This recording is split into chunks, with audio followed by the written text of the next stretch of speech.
بسم الله الرحمن الرحيم. يسبح لله ما في السماوات وما في الأرض الملك القدوس العزيز الحكيم. هو الذي بعث في الأميين رسولا منهم يتلو عليهم آياته ويزكيهم ويعلمهم الكتاب والحكمة وإن كانوا من قبل لفي ضلال مبين، وآخرين منهم لما يلحقوا بهم وهو العزيز الحكيم. ذلك فضل الله يؤتيه من يشاء والله ذو الفضل العظيم.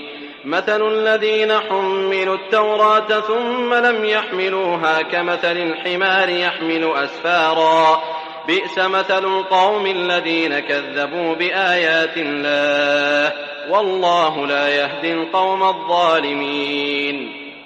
قل يا أيها الذين هادوا إن زعمتم أنكم أولياء لله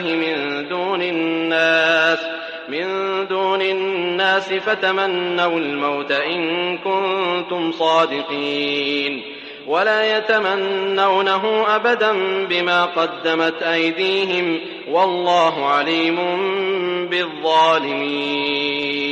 قل إن الموت الذي تفرون منه فإنه ملاقيكم ثم تردون إلى عالم الغيب والشهادة فينبئكم بما كنتم تعملون. يا أيها الذين آمنوا إذا نودي للصلاة من يوم الجمعة فاسعوا إلى ذكر الله وذروا البيع، ذلكم خير لكم إن كنتم تعلمون. فإذا قضيت الصلاة فانتشروا في الأرض وابتغوا من فضل الله واذكروا الله كثيرا لعلكم تفلحون. وإذا رأوا تجارة أو لهوا انفضوا إليها وتركوك قائما، قل ما عند الله خير من اللهو ومن التجارة والله خير الرازقين.